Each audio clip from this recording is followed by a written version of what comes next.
I'm Katie Atwell, co host of the EduGals podcast, a part of the Education Podcast Network, just like the show you're listening to now. Shows on the network are individually owned, and opinions expressed may not reflect others. Find other interesting education podcasts at edupodcastnetwork.com.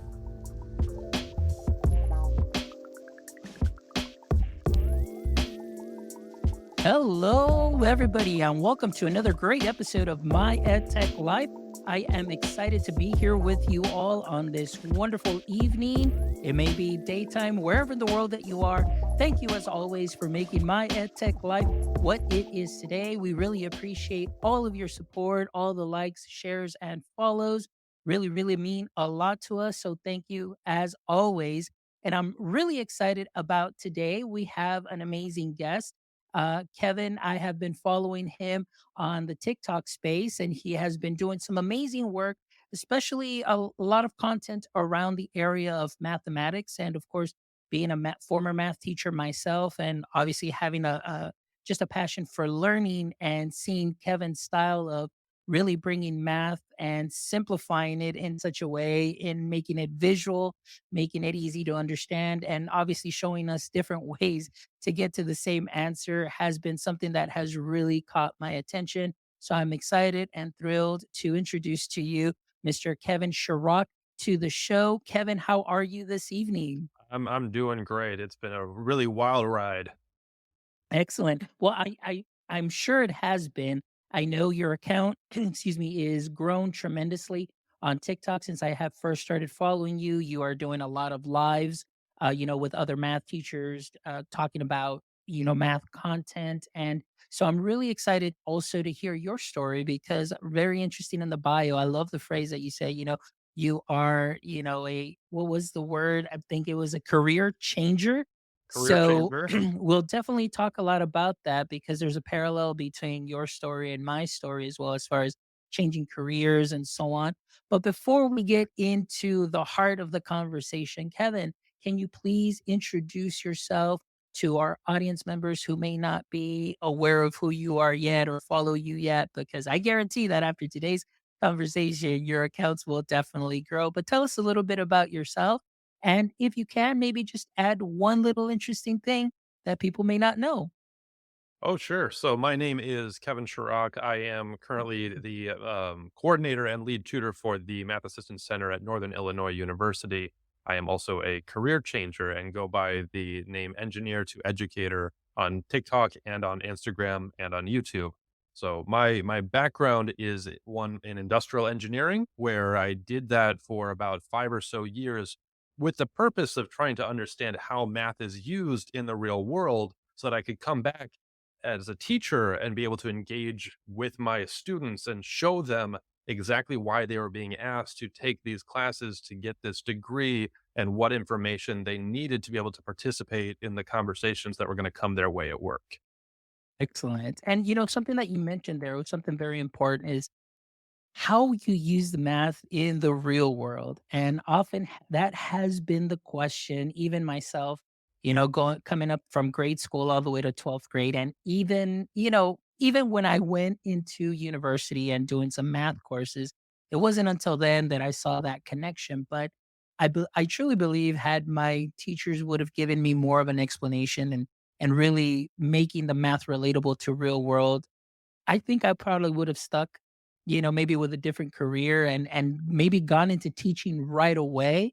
But we all know things happen for a reason. But here we are now, and like I said, even as a former math teacher, just seeing that growth, and then of course now understanding more of the math and development of math and students, different ways of learning, and obviously different ways of presenting. So I'm really big on that now. So thank you so much for that. And this is what we're going to be talking about today. So career changer, working in industry. So tell us a little bit about that first and foremost. Before that, okay.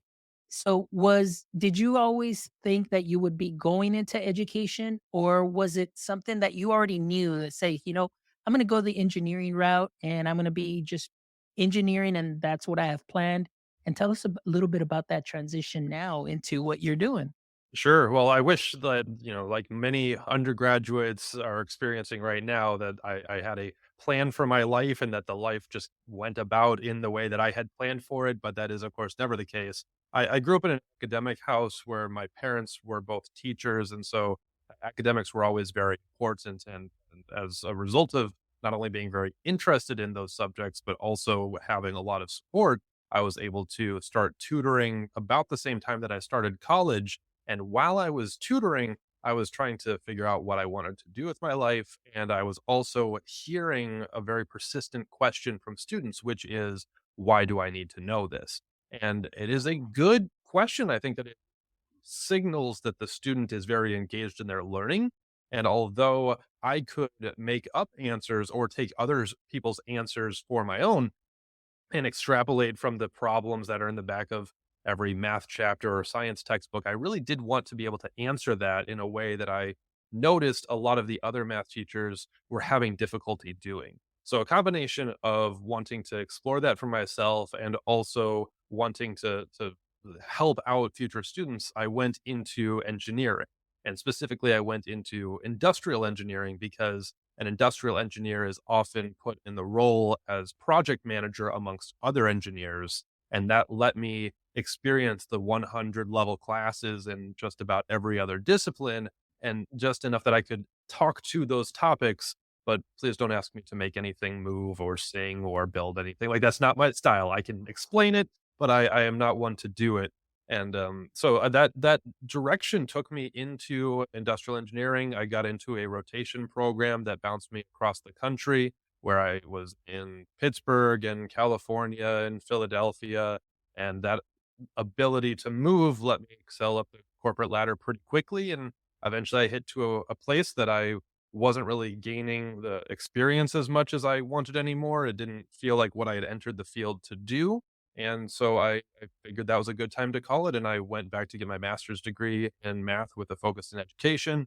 And I began teaching at Northern Illinois University until I got my current position as the manager of the Math Assistance Center there. Wow, that's great. And, that's such a wonderful story because just those experiences that you had, and I always often say, the fact that as a career changer, many of us that come into education, before we get into education, we've been able to see things through a different perspective, different experiences where we can make what we will be working in, or in this case, teaching, relatable now to the real world because we've lived it. And now we're bringing those experiences into the classroom and making those connections. So that's something that I really admire about you, and the fact that you moved around very often and got to work with so many different people. Now, during your current role, you did mention, actually, excuse me, your previous role as a project manager in during industry. Uh, what did you have opportunities, as a project manager, to be able to teach up, many of your colleagues, and maybe harness some of those skills that were easily transferable now? Well, there was a quite a variety of jobs that I experienced. I had just about a different job for each of the 5 years that I worked in engineering, and it's because for the first job that I had was a rotation program that was specifically oriented on how to train up future leaders for the company. And so I began as a quality engineer and a manufacturing engineer. When I moved from there to Pittsburgh, I worked in marketing and sales, and then from when I moved to California, I worked in direct leadership and supervising. When I left that company, I assumed a role as an operations manager with a smaller company in Philadelphia, and then eventually became an area manager with Amazon. So I had quite a variety in all of these different jobs, and I got to see all of the different, reasons why they were bringing somebody like me into those positions, and the value that we were supposed to be adding, the value that we could see that others didn't. And all of that, I feel like, has really given me the ability to connect with my students, even if they are not going in the exact same direction with their career as I did with mine. Excellent. So now transitioning into your current role, going from engineering and of course the various roles that you've had and experiences, why math and not maybe, hey, let me go into, English, or let me do, chemistry or science or something of that sort? Why specifically math? Well, definitely my passion for the subject had a lot to do with it. And I am I'm experienced within math. One thing that I was asked on a TikTok chat and comment was why I hadn't gone into trying to get my master's in engineering and eventually teaching engineering. And I think it again comes back to the idea that I wanted to go into engineering to lend something new. And if I went into engineering, I would still have a lot that I needed to learn to be able to provide a new insight in engineering. But in terms of math teaching, I could bring my engineering experience to let that be the extra added value in a math classroom that a lot of the other math teachers didn't already have. And that let me contribute differently to the education of the students. Wonderful. And see, that's something that I really enjoy. And the way that you describe that, bringing those experiences to the students, making those connections, and of course, something that you're already very familiar with, and the added value. That's something that is so, so important that I really love that you share. So tell us a little bit now, of obviously transitioning now into this role. You're doing math, that added value that you have, but what sort of skills, again, that just to make those connections relevant too, also to see what students are needing, but based on your experience, what were some of the most important set of skills that now you bring into your math, the work that you do with students in mathematics? Sure. Well, especially because I enjoy adult education and I work with those undergraduates. And specifically, I work at a public university, which means that we get students with all differing experiences within math and all different abilities within math. So when I am working with them, one thing that I notice is that if you present the material to them in a way that is uh, we'll say rigorous and correct, that is not usually the best way to reach them. Whereas textbooks, for example, often will present something that's important at the beginning, and then when you ask why that is important, they say it's important because you needed to know the next thing, and the next thing after that, and the next thing after that. That isn't something that the students are willing to buy into for very long. But if instead you can begin with a more real world experience or a connection to how they can utilize it either right now or in their future job, you're willing to get their buy in. And it's not that the entire class needs to be about practical application because education should not be just about how it's going to apply to a specific vocation, but it should be for learning's sake.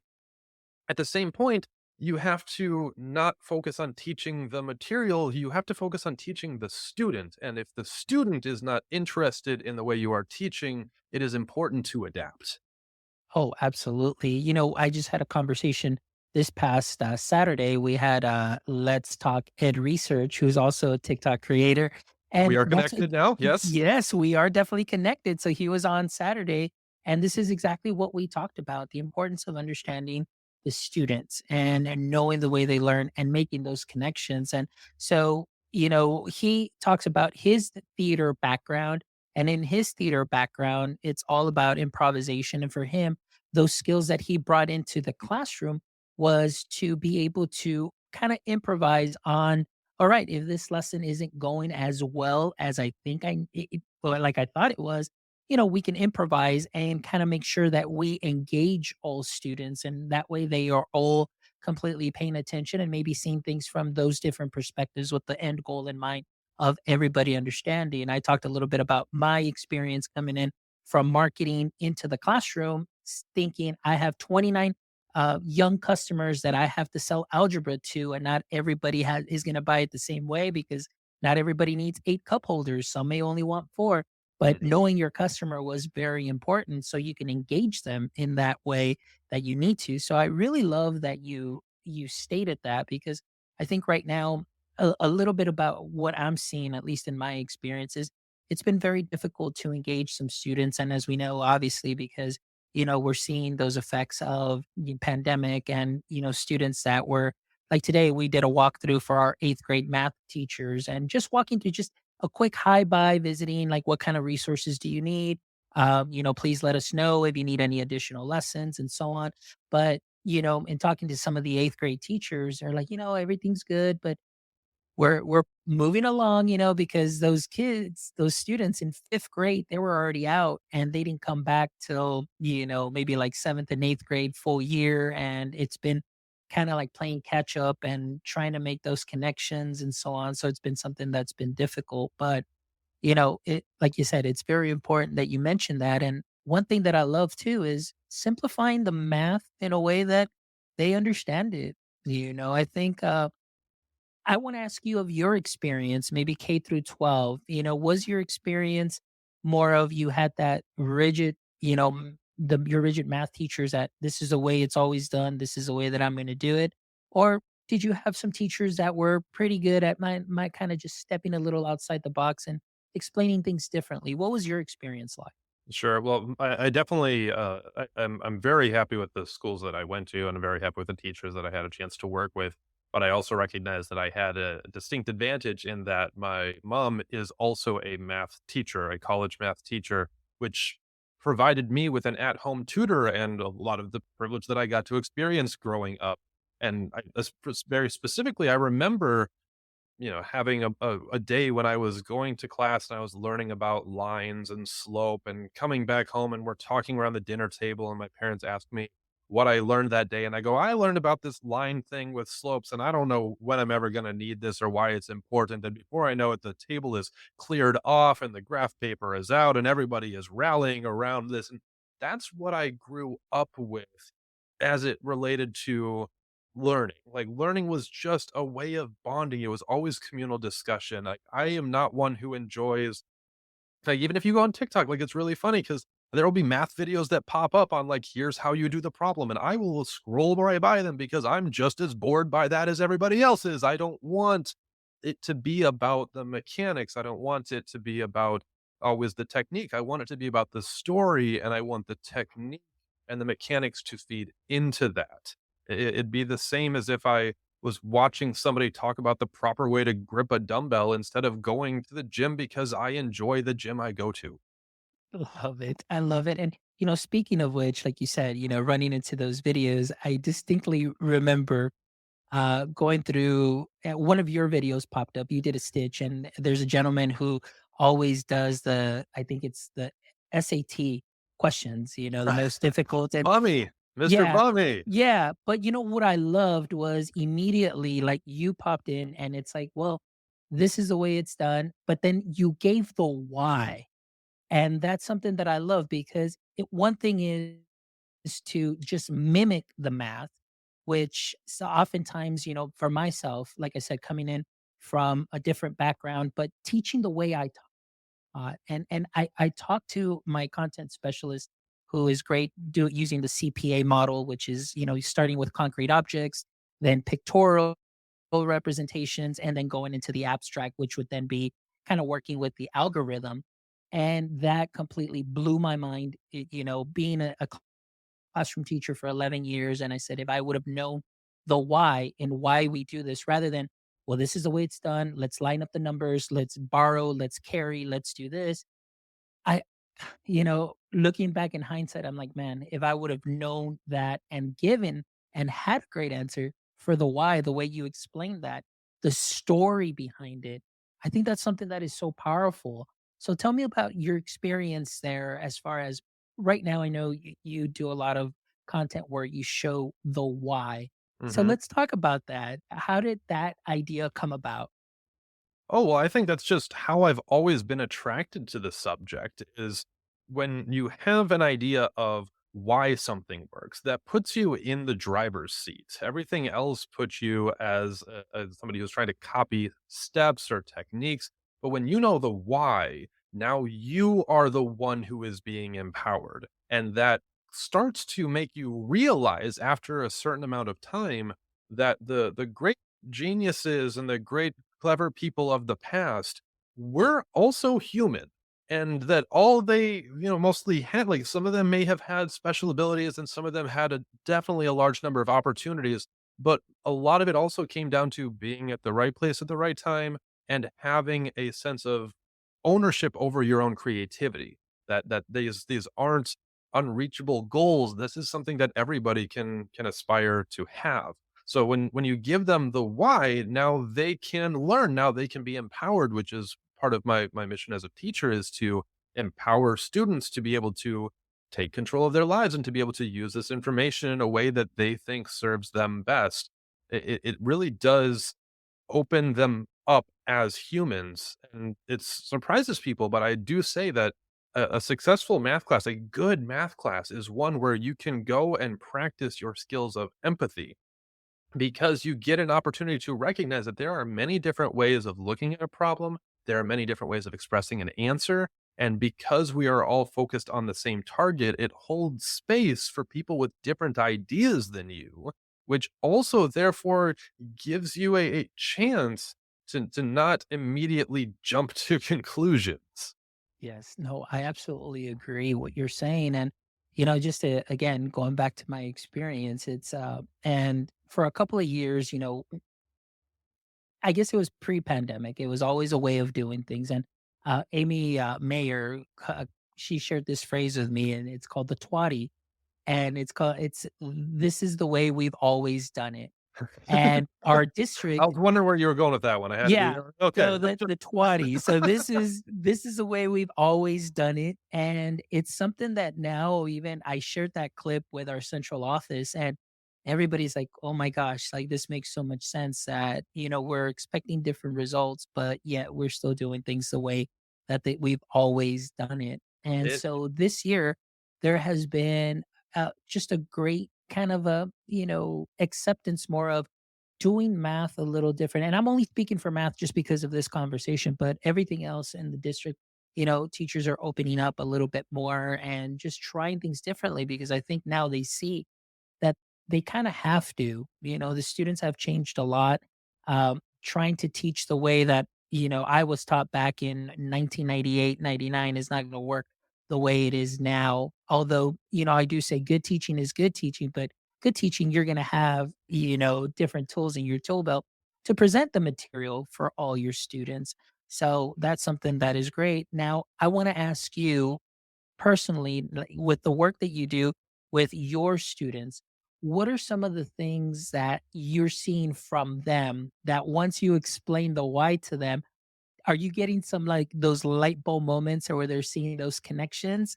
Or, I'm just curious. Oh, every time. It's one of the reasons why I really enjoy my current position as being the coordinator of the Math Assistance Center is because it gives me a chance to interact with the students in a way that is not a lecture environment. In fact, it's not only how I interact with the students, it's also the environment I can set up for them to be able to interact with each other.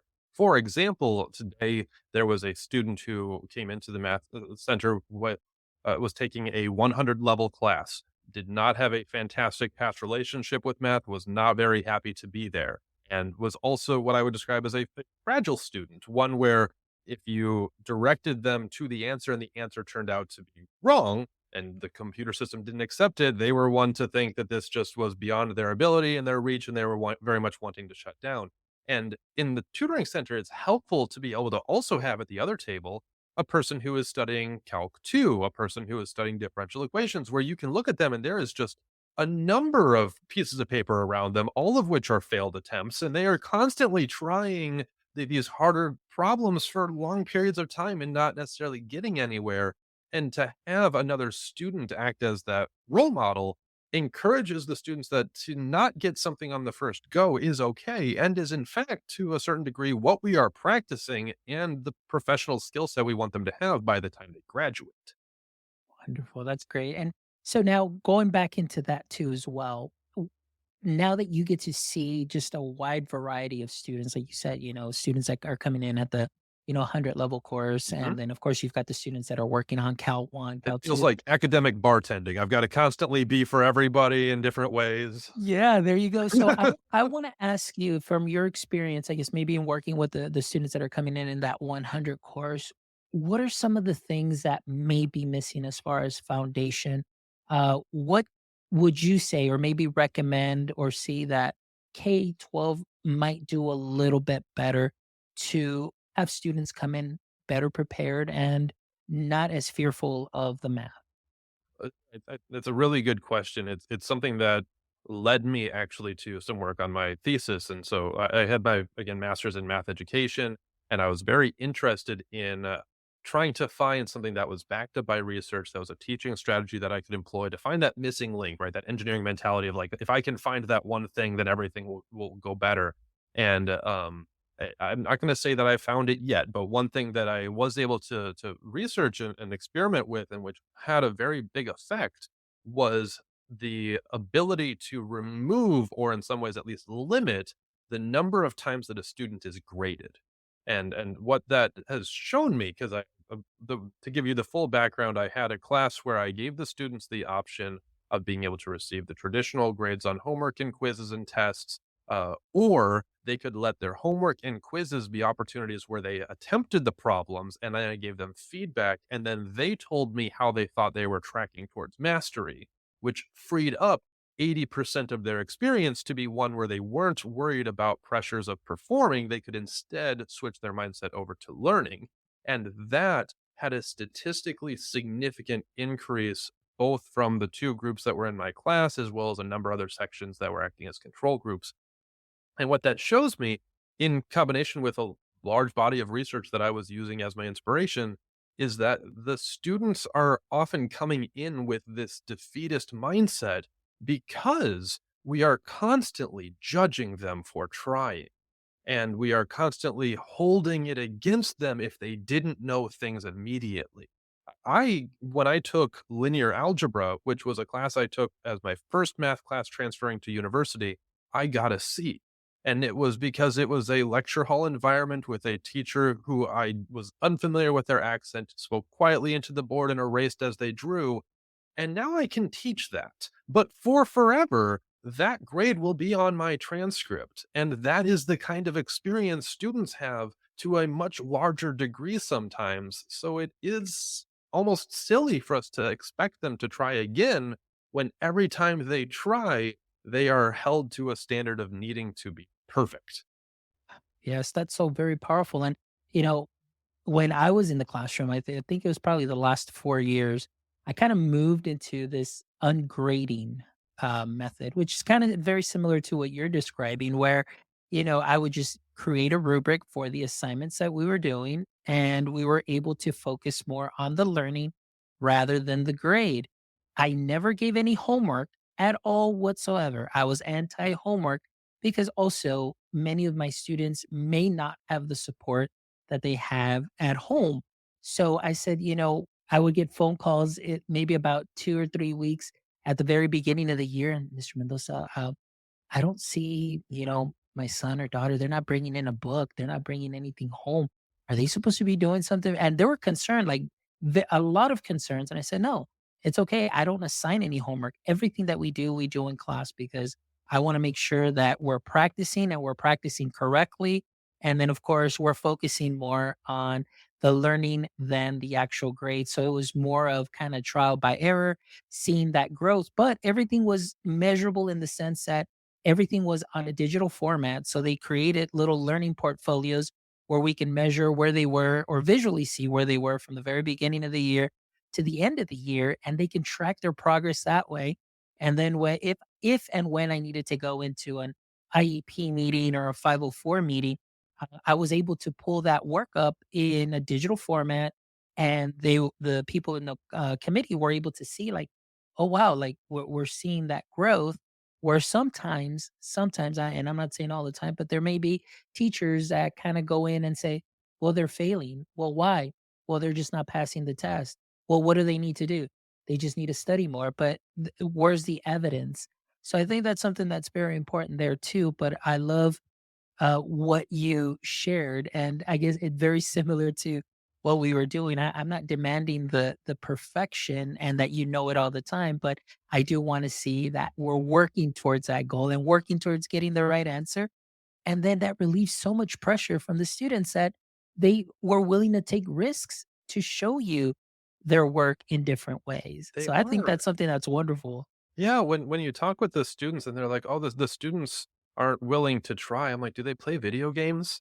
I'm like, "Because then they're very much willing to try, because that's what video games are. It's constant failure. You're constantly restarting the game. So like it's not a matter of them being unwilling to try. It's a matter of why would you start a game where if you tripped up once, you were never going to be able to play it again?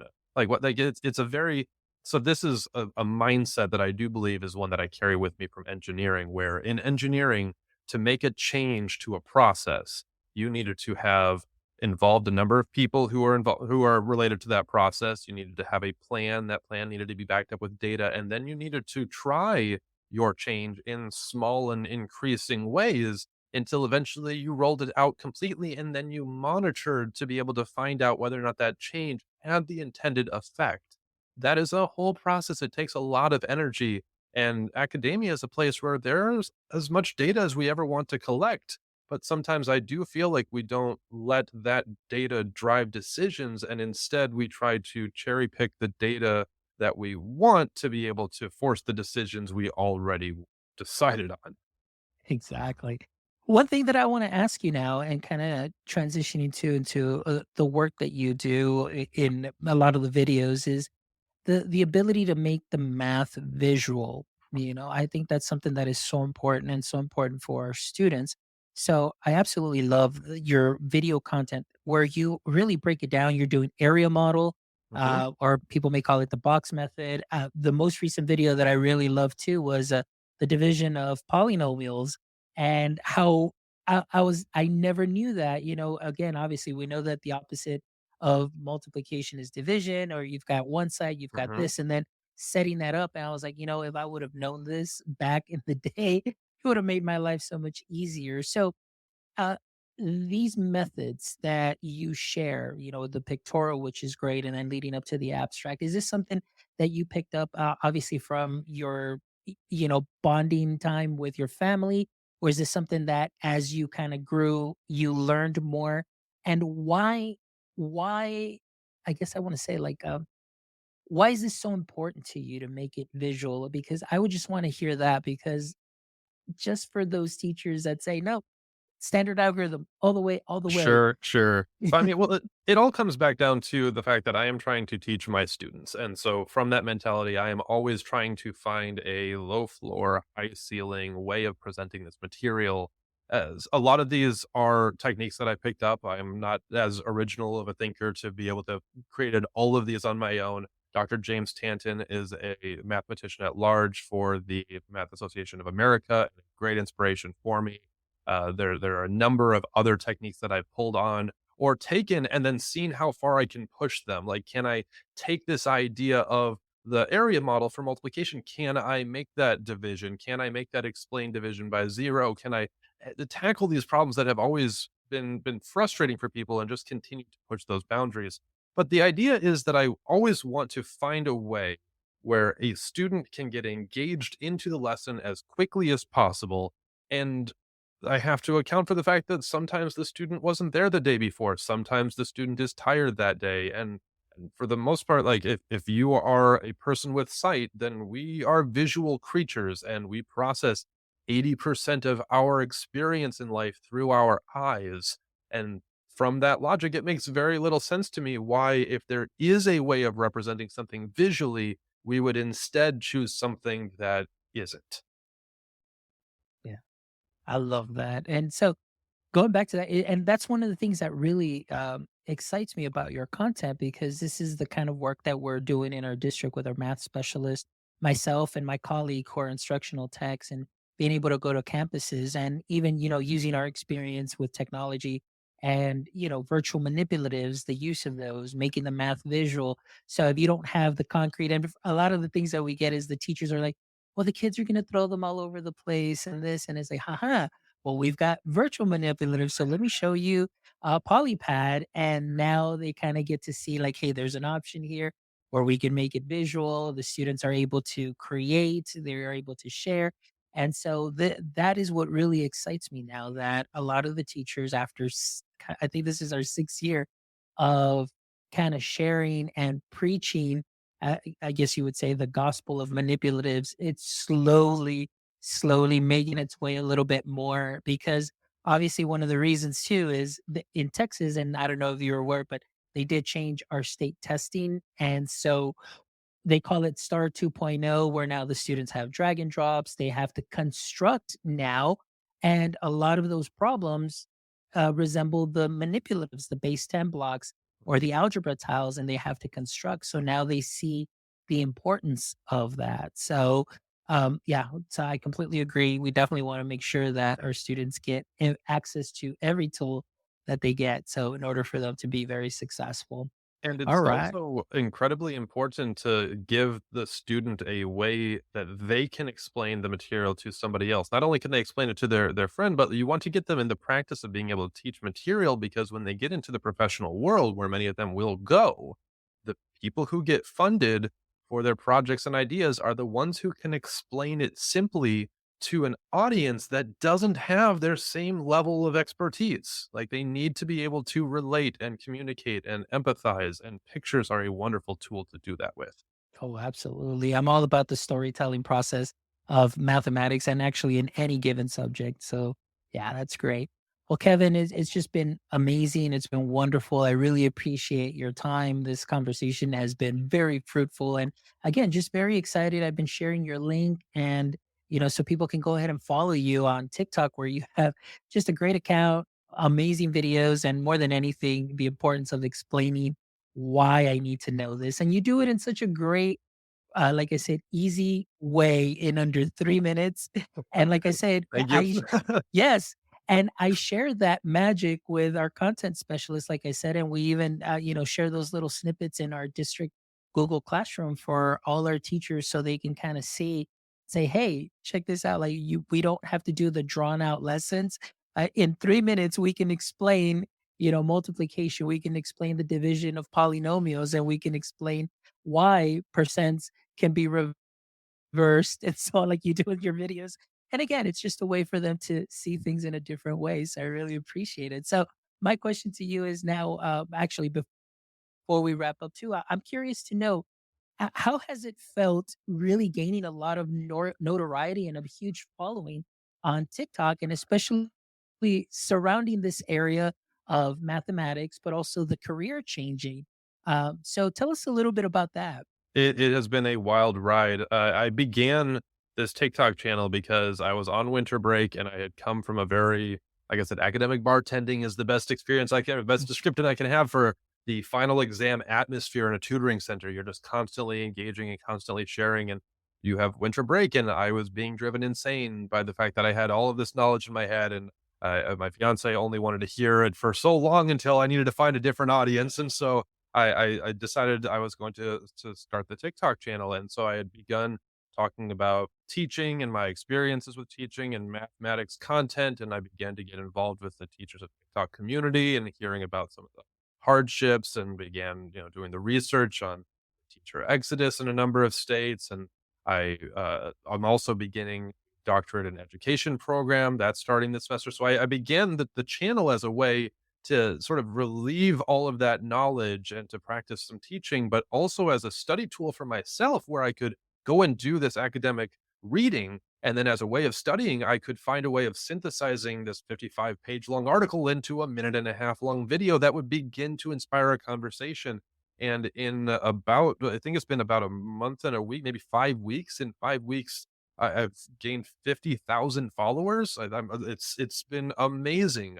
I knew there was a community of people who loved math out there, and I also am so happy that this gave them an opportunity to be able to engage with material on their free time, right? Passively. They weren't even being graded for it. They just did it because it is inherently interesting. It's been such a wild ride. No, and it's great because for myself, I'm always looking towards social media for professional development. For me, I mean, watching one of your videos, I'm like, boom, professional development in 3 minutes or less. I know how to do this problem. And then I'll go back to our math specialist and say, hey, check this out. And then say, okay, here, I can create a digital version of this, or we can use this tool to kind of give the similar effect. Because let's say teacher, well, I don't want it, it's too much writing, or I don't want to use the manipulatives. Okay, let's go ahead and create it for you digitally. And just to give you the same effect and still have the students be able to create and use their device. And of course, they prep for, the state test because they'll have to use devices and so on. But honestly, your channel has definitely been great. And I'm always looking there for tips. And there is a huge math community. And again, even learners now, like I said, to me, it's been so important to kind of learn this now because if I get the opportunity or if I do ever go back to teaching or do whatever the case is, I want to be well equipped with the tools that are going to help my students succeed. And I have found that through yourself and many other creators, but also what you added today that very important. There is a lot of positive academic discourse that happens on TikTok. It's not all dances, it's all not all trends, but what you share and the conversations that you have when you go do your lives are all centered around education. And they're just great conversations that people can be a part of. And I Mhm. absolutely love your community, Kevin. It's been amazing. It's been a lot of fun, and I've met so many wonderful people. Absolutely. And again, thank you so much for being a guest here tonight on the show and just really sharing your story and, the opportunity that the honor that I have to amplify your story and share it with my audience so they can go ahead and connect with you as well. As you know, the mission of our podcast is to connect educators and creators one show at a time. So I'm really excited for my audience to be able to listen to your story this episode and connect with you as well. So before we wrap up, as we're already on the tail end of the podcast, I always love to end the show with the following three questions. So, Kevin, question number one for you. In the current state of education, what would you say is your current edu kryptonite? Thankfully, I found a way of being able to manage it, but for a very long time, it was when a student asked, "Why do they need to know something?" Because as much as I can attach many things to the professional world, there are often things that should be learned because they are important things to know and they hold just inherent academic value. And so, what I have found to handle that kryptonite is whenever a student asks me, "Why do I need to know this?" I instead encourage them to change that phrasing into how can I use this? That puts them in the driver's seat. That gives them an idea of thinking creatively and it lets them realize that all information is good information. It's just about you looking for ways to apply it. Great answer. I love that. I love the way that you flip that on them, and it really gets them to think. So, thank you. All right, question number two, Kevin. If you could have a billboard with anything on it, what would it be and why? I think I would just put on it that it is okay to change. And that's something that I want people to understand that most people did not continue on the journey that they originally set out on. That, like me, there are many career changers, that creativity requires a certain level of change, and that is not only to be expected, it's something that is just okay. Wonderful. Great answer. That's again from myself. I agree with you. Being a career changer myself, definitely agree with that. All right. And the last question, Kevin, let's say that this was the Why Do I Need to Know This podcast? Obviously, you are the host and I am your guest. What would be one question you'd like to ask me? One thing that I am trying to also dedicate my channel to is making sure that the world understands the value of a teacher. So, a good question I would have for you would be, what is one way that teachers could be better shown their value?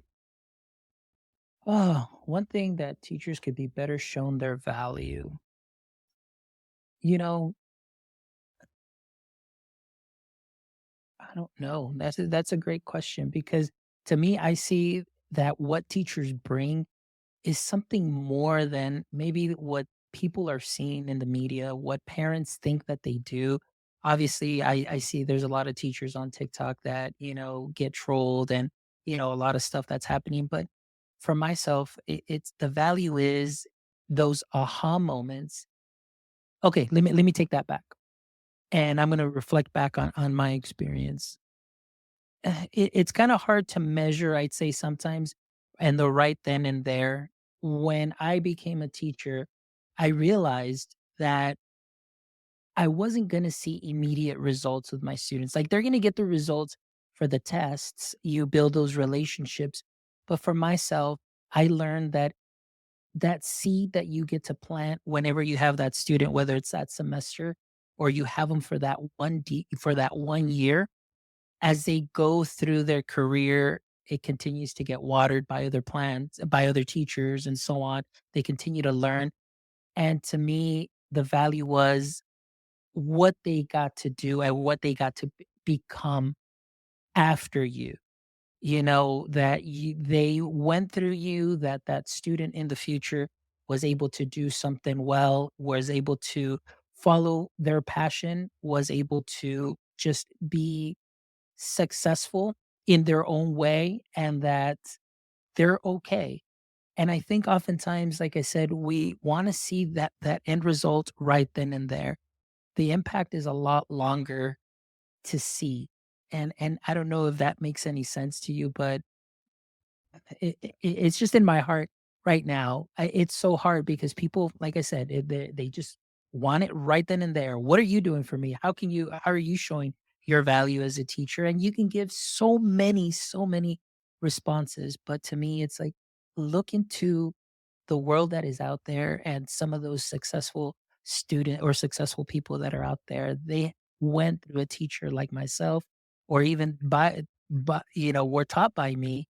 Now I see them just being a family man, a family, a wife, a kid, a child that is being successful. And to me, that's the greatest payback. And I don't know how we would be able to showcase that so the world can really see It's the definitely effect. teachers add a lot of value, and I think one thing I'm wanting my channel to do is to show that sometimes we can that there's a lot of ways we could do better about letting the teacher have some of that value and rewarding the teacher for all that they do.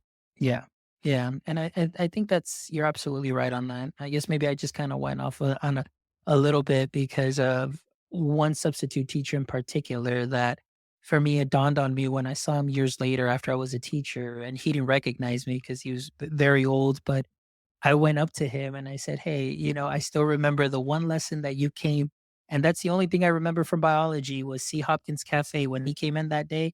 That's the only thing I remember from ninth grade biology." And that's when it kind of dawned on me that sometimes the rewards you don't see right away, but you plant that seed, and that is something to show for a teacher. And but you're absolutely right. That's the value that he brought to me. And but yeah, we definitely need to value this profession. It's such a noble profession, and we could definitely do better. But yeah.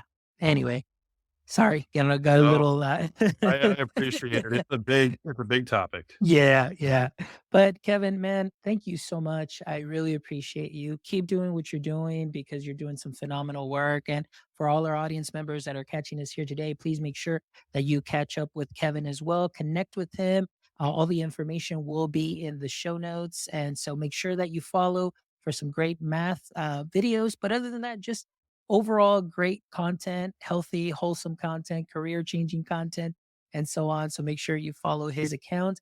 And also, guys, you'll know our mission is to connect educators and creators one show at a time. So please make sure you visit our website at myedtech.life, where you can check out this episode and the other 168 amazing episodes that I can't believe it. We're almost at 200, but thank you so much for all of your support. Make sure you check those out because we've got great educators, content creators that you can just take a little bit from, sprinkle it on to what you are already doing great.